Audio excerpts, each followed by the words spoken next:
Hello, मेरा नाम है रुचा।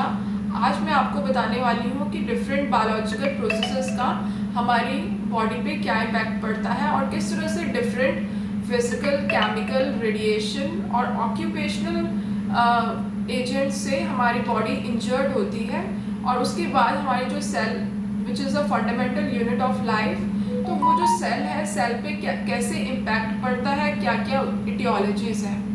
जनरली ये देखा जाता है कि जो सेल की जो इंजरीज होती हैं वो 4 पैरामीटर्स में इफेक्ट करती हैं। ये 4 पैरामीटर होती हैं: temperature, pH, nutrition and other chemical substances. So ये जो है पैरामीटर या तो एलिवेट अपनी हमारी जो बॉडी है, जो सेल है, सेल ये होम्योस्टेसिस को कोप अप करने के लिए या तो और एलिवेट हो जाता है या फिर लोअर डाउन हो जाता है। जनरली ये देखा गया है कि जनरली अगर हमारा टेम्परेचर बहुत हाई है तो ब्लड प्रेशर या तो एलिवेट करेगा या डाउन करेगा। तो जब ये हाइपर हो जाता है तो इसको हाइपरटेंशन कहते हैं। तो ये जो हमारी कंडीशन है हमारी बॉडी की to adapt to the particular temperature, इसको हम कहेंगे अडेप्टेशन। तो ये डिफरेंट अडेप्टेशन होती है जिसके कारण हमारी बॉडी के जो डिफरेंट फैक्टर्स हैं वो इम्पैक्ट पड़ता है सेल इंजरीज पे। अदर देन दिस हमने ये भी देखा है कि जो डिफरेंट केमिकल्स होते हैं, केमिकल्स का हमारी बॉडी पर अलग अलग प्रभाव पड़ता है।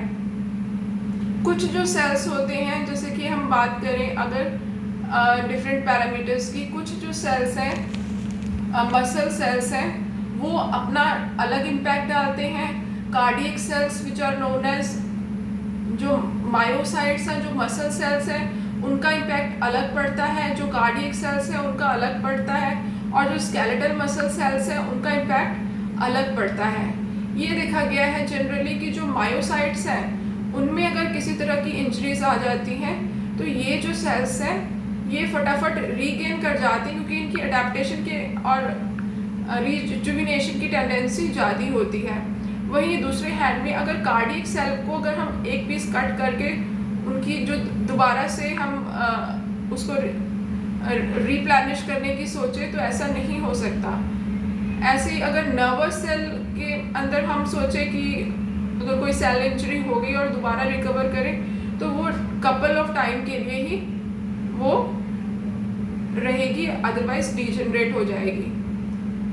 तो इसी तरह से डिफरेंट जो सेल्स हैं, जो सेल्स हैं वो अलग रिस्पॉन्स दिखाते हैं अपने अपने ग्रुप्स के अकॉर्डिंग। इसके अलावा जो टाइप्स है, टाइप्स भी सेल अलग तरह के होते हैं। जैसे हम कहें कि एक हाइपोक्सिया है, इस्केमिया, ये 2 टर्म्स हैं जो जिनका दोनों का मीनिंग सेम है कि ये दोनों ऑक्सीजन को डिप्राइव कर रहे हैं, लेकिन फिर भी ये सेम टर्म नहीं है। इसी तरह से जो है ड्यूरेशन बहुत इफेक्ट करती है। अगर मैं कहूँ कि कोई भी सेल इंजरी एक स्प्लिट सेकेंड्स के लिए हुई है तो ये उतना डेंजरस बात नहीं होगी, but if it is for hour 2-3 hours it has a great impact on you. इसके अलावा सिवियरिटी पे भी डिपेंड करती है कि कोई भी डिसीज़ है, कोई भी इंजरी है वो कितनी सीवियर है।